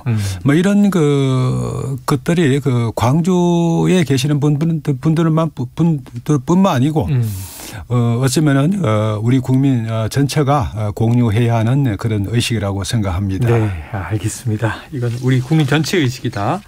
자, 5.18 민주화운동 당시에 개인적인 일화가 있으시다고 들었어요. 어떤 겁니까? 뭐 개인적인 일화가 뭐 그 중요하겠습니까만은 뭐 여기서 뭐 잠깐 말씀을 드리자면은 제가 요번 그 대통령 선거에서 그 거의 모든 중요한 사실들을 미리 예측을 해서 다 맞췄다고 그런 정평이 나 있죠. 네네네. 그런데 그 당시에도 제가 5.18이 터지기 한 얼마 전에 당시에 저는 5월 17일 저녁 아니면은 5월 18일 아침에 걸쳐서 모종의 군사적 그 변란이 일어난다고 그런 확실한 정보를 얻었습니다. 그때 청년 시절이셨잖아요. 그렇죠. 그 대학원생 시절이었는데 그 당시 그 한은상 교수님이 그 동교동계에서 그 중요한 위치를 점하고 계셨죠.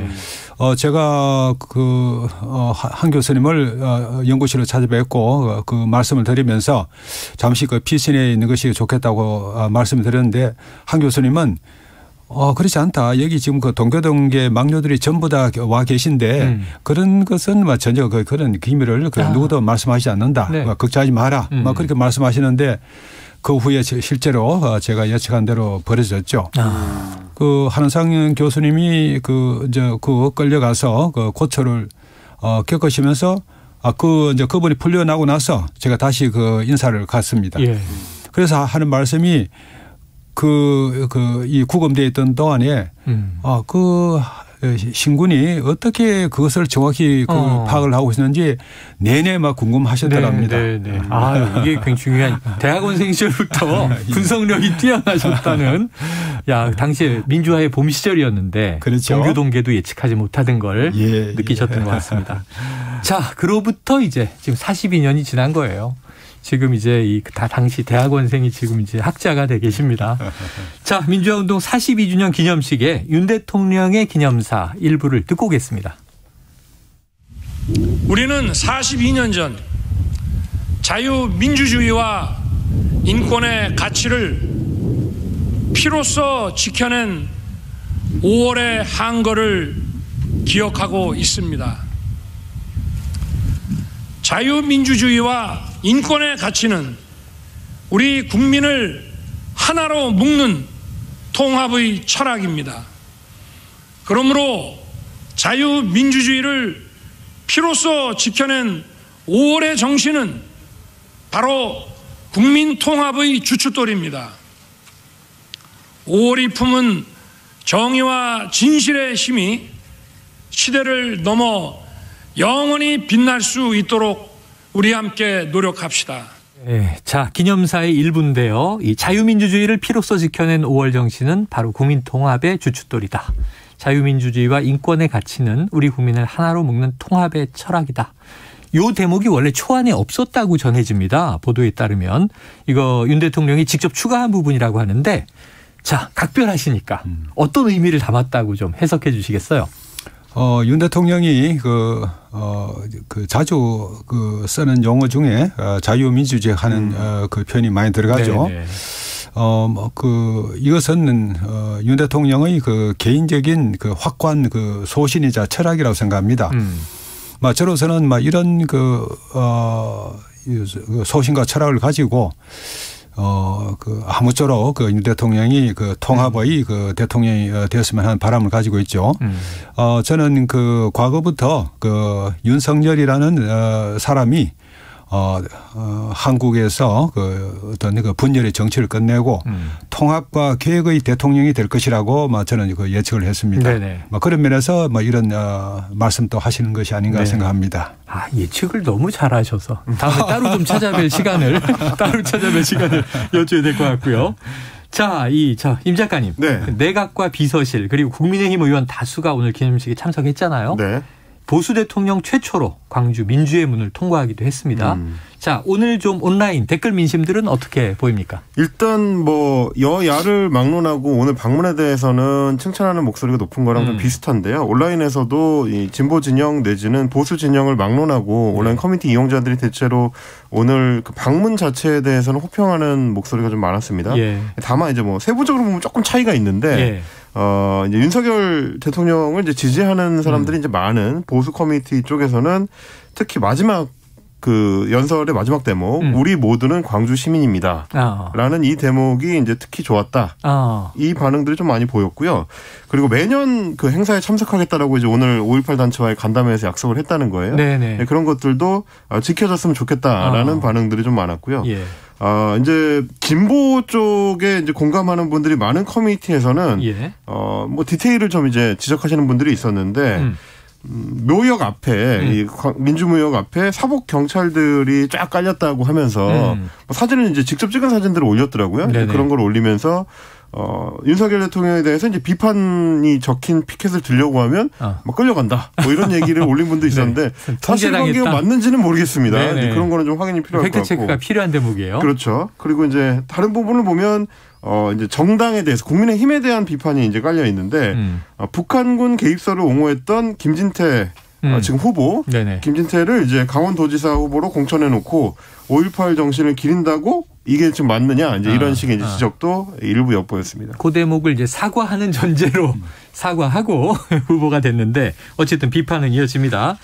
자, 대통령 기념사 중에 5월 정신은 보편적 가치의 회복이다. 자유민주주의 헌법 정신 그 자체다. 이런 표현이 오늘 많이 헤드라인으로 올라왔습니다. 자, 5.18 정신을 그럼 아까 그 전남대 김희성 교수님도요. 좀 구체화해서 헌법 전문에 어떻게 담겠다 이런 이야기까지 나왔으면 더 좋았을 것이다 했는데 이거 헌법에 수록할 것으로 이야기한 메시지로 이해해도 되겠습니까? 지금 말이죠. 네. 그 5.18 정신을 그 헌법에 담는다. 헌법 구체적으로는 헌법 전문에 넣는다. 이것은 하나의 그 사회적 합의가 이루어진 상태라고 봅니다. 그래서 뭐 그 어떤 그 정치 주체가 그 국정을 운영하든 간에 이것은 반드시 지켜져야 하는 그런 약속으로 생각합니다. 개헌을 한다면 개헌이 돼야 전문을 바꿀 수 있으니까 말이죠. 자, 민주당이 그래서 원포인트 개헌을 통해서 이 개헌하면 내용이 뭐 부딪히는 지점이 워낙 많다 보니까 많죠. 권력구조 등 요 5.18 정신을 헌법에 수록하는 원포인트 개헌이라도 해야 한다. 요건 어떻게 보세요? 원포인트 개헌 그거는 별로 좋은 방법이 아니죠. 개헌할 거라면 이 개헌이라는 것이 얼마나 그 중차대한 의미를 가지는 것인데 또 지금 현행 헌법에 결함으로 지적되는 부분이 많은데 그 모든 것을 놔두고 5.18 정신 그 하나만을 넣기 위해서 원포인트 개헌을 해서 국력을 그렇게 사용을 한다는 것은 어떤 면에서는 낭비죠. 어차피 개헌을 할 거면 굉장히 이제 국민적인 여론 충돌도 많고 그 과정이 논의하는 과정이 길어질 테니까 기왕 할 거면 그냥 전체 개헌을 하는 게 낫지. 이제 원포인트 개헌은 좀 비효율적이다 이런 말씀이신 거죠? 자, 이제 시간이 너무 없습니다. 다음에 시간 좀 늘려야 될 것 같습니다. 요즘 지방선거 때문에 말이죠. 자, 2017년 대선에서는 민주당 선대위 공익제보위원장을 맡으셨잖아요. 문재인 당시 후보를 지지하셨어요. 이번 대선에서는 윤석열 대통령을 지지하셨어요. 자, 화제에 오르셨습니다. 문재인 정부, 박근혜 정부 두 정권을 잃어버린 10년이다. 윤석열 정부의 제3의 길을 열어주길 기대한다. 좀 어떤 의미셨습니까? 물론 박근혜 대통령, 문재인 대통령 다 국정 운영을 위해서 많은 수고와 노력을 기울이셨죠. 한 가지 우리가 지적을 하자면은 이 두 분이 맡은 근 10년 동안에 국정이 좀 표류한 이 두 분의 그 성품 자체가 이 지도자형이 못 됩니다. 어떤 지도자를 보좌하는 그 참모형의 그 성품이죠. 뭐 이런 속에서 어떤 면에서는 좀 이 국정 운영이 무기력하고 또 어떤 면에서는 좀 무능하게 이렇게 보이면서 국민들이 이제는 좀 강한 리더십을 가진 대통령이 나서기를 바라는 그런 염원이 결국 하나의 시대 정신으로 표현됐다고 보고요. 이 시대 정신을 구현할 수 있는 그 정치는 윤석열밖에 없을 것이다. 이렇게 예측을 하면서 저는 윤석열이가 대통령이 윤석열 후보가 대통령에 당선될 것이라고 감히 예측을 했던 거죠. 사법고시로 치면 한참 후배셔가지고. 예전에는 그냥 반말하셨죠. 이제는 이제 대통령. 그렇죠. 자, 얼마 전에 시정연설이 있었잖아요. 이번 주 월요일입니다. 며칠 전인데 이제 이 추경안에 대한 첫 시정연설 처음으로 국회에서 얘기를 했는데. 어떻게 들으셨고 좀 어떤 대목을 주목하셨어요? 두 분 또 보시겠습니다만은 좀 생동감이 있죠. 대통령이 먼저 야당 의원석을 찾아가서 압수를 하고 좋았어요. 또 말씀을 연설을 하시는데 많은 이 국회의원들이 기립 박수를 하고 야당 의원들도 기립하고 박수 치고 좋았습니다. 그래 이런 점을 우리가 눈여겨 봐야 되는 것이 윤석열 대통령은 어떤 면에서는 DJ와 YS의 버금가는 대중 정치인으로서의 뛰어난 자질을 갖고 있습니다. 그리고 그날 연설에서 여러분들 다 국민께서 느끼시다시피 이 윤 대통령이 말씀하시는 표현들이 그분한테 착 들어붙는 그런 느낌을 가졌을 겁니다. 그것은 윤 대통령이 그날 연설문의 내용에 대해서 확실한 숙지, 이해 이런 것을 하셨다는 정표이지요. 과거에 어떤 대통령들에게서 보기 어려웠던 그런 어떤 참신한 측면 이런 것을 보면서 이제 확실하게 잃어버린 10년은 끝났다 하는 그런 생각을 가졌습니다. 네, 자, 이 시정연설에서 제일 강조된 건 이제 초당적 협력, 협치의 대목이에요. 그런데 이제 바로 다음 날 저녁, 어제 저녁에 한동훈 법무부 장관 임명이 강행되다 보니까 야당이 이게 협치 얘기한 거 진정이냐 격앙을 좀 했고 돌아올 수 없는 강을 건넜다. 검찰공화국의 시작을 알리는 것이다. 이렇게 강한 발언이 나오는데 지금 이 정치 상황에서 협치를 위해서 좀 대통령께 조언을 한다면요. 근데 우선 야당 측에서 한동훈 법무장관의 임명이 국민의 뜻에 어긋나는 아주 폭거라는 식으로 말씀을 하시는데 그 좀 이상하죠. 지금 그 국민들 여론조사를 해 보시면 아시겠습니다만은 특히 한동훈 장관의 그 취임 후에 네. 대부분의 국민은 한동훈 장관의 그 취임을 적극적으로 환영하고 있지 않습니까? 이 민주당이 어떤 면에서는 지금 국민의 뜻에 거스르는 그런 행동을 빈발하고 있는 거죠. 지난번에 검수완박 법률의 통과도 그렇고 이런 입법 독재, 입법 폭거 이런 것을 계속 하는데 이러한 상태에서 협치를 어떻게 해야 할 것이냐. 그것은 여러 가지로 우리가 생각을 해봐야 될 것 같습니다. 그대로 폭주를 하도록 놔두는 것이 협치는 아니겠죠.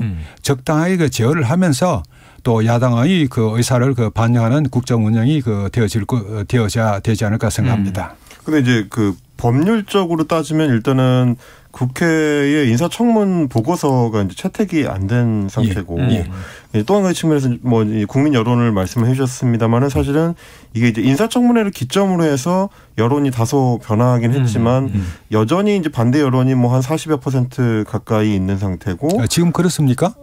이제 여론조사에 따라서 조금씩 차이는 있습니다만 대체로 이제 한동훈 임명에 대해서 찬성하는 의견이 조금 더 높긴 하지만 반대 여론이 여전히 이제 팽팽한 상태인데다가 또 한 가지 문제는 민주당이 인사청문회에서 잘하고 못하고 하고는 별개로 제기된 의문들이나 의혹들에 대해서 이제 충분한 해명이 됐느냐. 특히 이제 딸의 그런 어떤 소위 말하는 스펙 쌓기 의혹과 관련해서는 해명이 충분히 되지 못한 측면이 있는 것 아니냐. 이게 이제 야당의 실력과는 별개로 그 부분에 대해서 이제 문제 제기를 하는 분들이 있어서 그렇습니다. 그런 점에서는 상당히 아쉽죠. 네네네.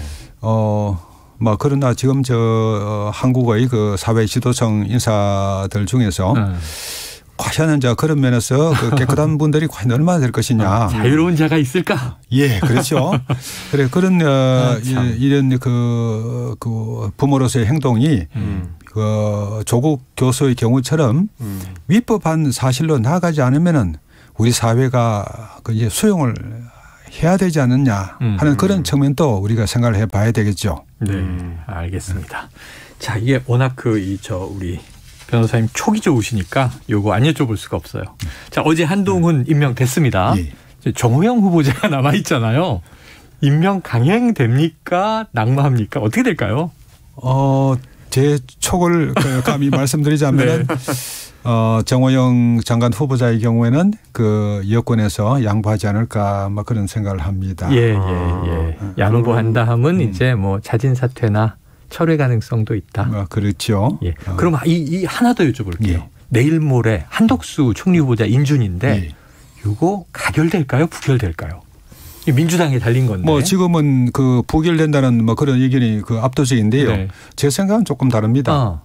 만약에 한덕수 총리 후보자에 대해서 부결을 민주당이 또 감행을 한다 그러면은 후과가 대단할 겁니다. 이른바 역풍. 아마 역풍. 그래서 지방선거는 완전히 민주당 쪽에 불리하게 흘러갈 건데 이런 우리가 무시무시한 결과를 앞에 두고서 민주당 지도부가 이 부결시키는 쪽으로 나아갈 것이냐. 그만큼 민주당이 지금 이성을 상실한 집단일까. 집단이 그런 말씀을 해서는 안 되겠죠. 그런 좀 아쉬운 점이 많죠. 특히 지난번 검수완박의 경우에서 봤다시피 그런 폭거를 해나가는 그런 돼서 이제는 조금 자제하지 않을까 하는 그런 기대를 갖고 있습니다. 알겠습니다. 이제 흥미진진해지는데 시간이 다 돼버렸어요. 다음에 또 모셔야겠습니다. 왜냐하면 이재명 후보와도 또 각별한 인연이 있으셔서 지방선거 들어봐야 되거든요. 이게 성함도 저희 프로와 딱 맞으시고 꼭 다시 모시겠습니다. 감사합니다. 자, 지금까지 진격의 보수 신평 변호사 임경빈 작가와 함께했습니다. 두 분 고맙습니다. 감사합니다.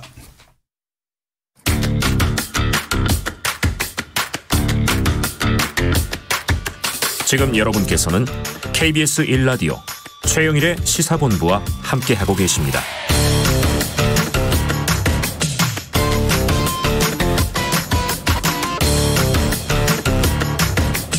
네, 시사본부 매일 이 시간 청취자분께 드리는 깜짝 간식 선물이 있죠. 오늘도 물론 준비되어 있습니다. 편상 편의점 상품권 드릴 거고요. 코너 들으시면서 문자로 의견 주시는 청취자분들에게 쏩니다.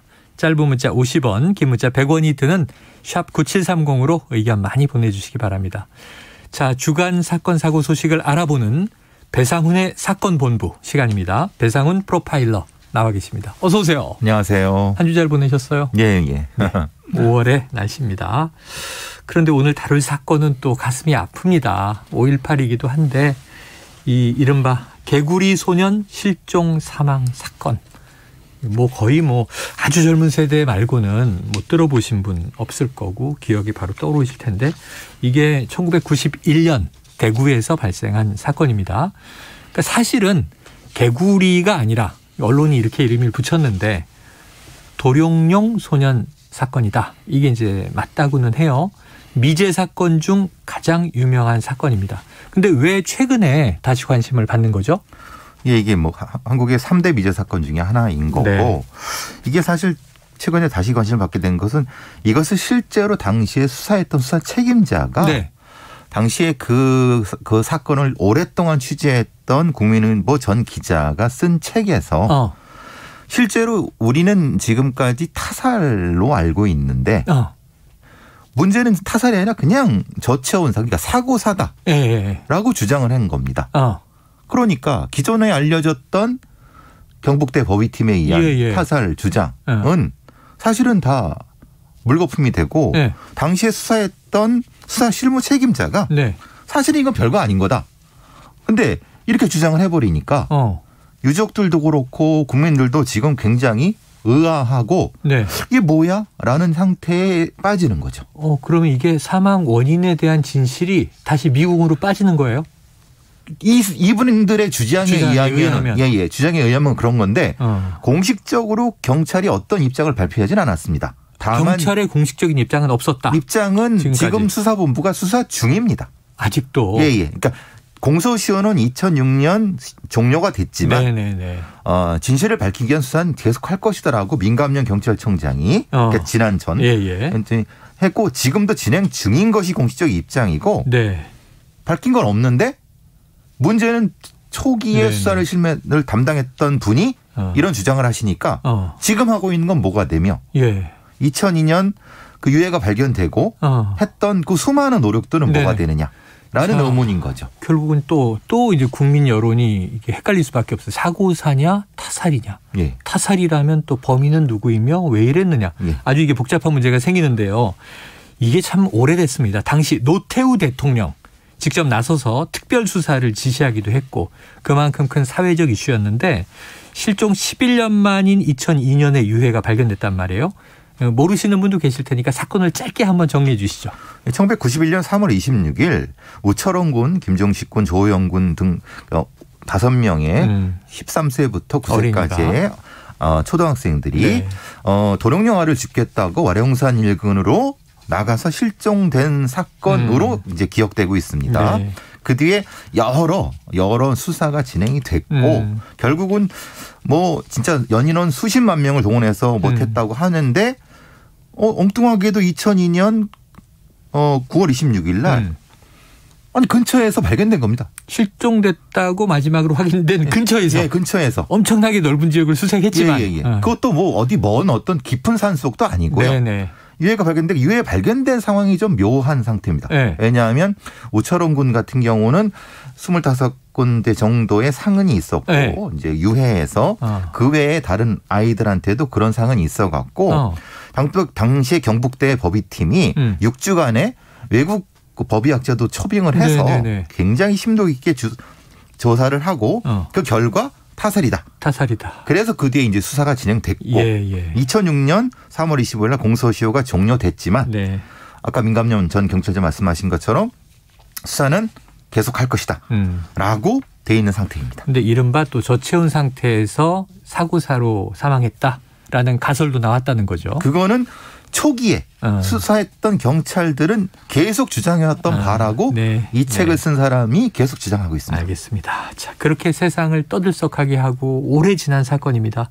자, 책 한 권 출간으로 이게 아이들이 타살된 게 아니다라는 이제 주장을 담아서 논란이 일고 다시 관심을 받게 됐다는 건데. 자, 근데 한번 사건을 얘기해 주셨으니까 아까 상흔 얘기도 했고요. 그리고 법의학팀은 타살로 이제 규정을 했는데 살해 도구도 없고 동기도 없다. 이런 주장에는 뭐 뒷받침할 근거는 있어요? 그러니까 수사를 직접 한 사람이니까요. 한 사람이니까. 수사 당사자, 책임자니까. 당사자가 아니 동기가 없지 않느냐. 왜냐하면 아이들이 이렇게 됐을 경우에는 돈을 요구하면 돈 전화가 오거나 그럼 아이들을 대상으로 무슨 성범죄를 한 것도 아니고 그러니까 동기가 전혀 없다. 동기가 없다. 예. 그리고 25군데의 상흔이 있었는데 거기에 맞는 살해 도구는 우리나라에서 찾을 수 없었다. 라고 하는 것이 수사 책임 2분의 말씀이신 거고 결국은 당시에 경부대 법의팀이 무슨 삼날도 얘기 나왔고 산탄총 얘기도 나왔고 별의별 얘기가 다 나왔습니다. 드라이버 얘기도 나왔고 근데 명확히 딱 맞는 도구는 못 찾았어요. 그럼 이게 말 그대로 수사의 미진이냐 아니면은 이 당사자 김영규 과장 총경의 말대로 돌이 무너져 갖고 그러니까 시신이 있는 상태에서 돌이 무너져서 날카로운 돌에 의한 상흔이냐. 사망 이후에. 예, 사망 사후에. 경북대 팀은 사전에 무엇인가에서 타살된 거라는 사망 거고. 전에.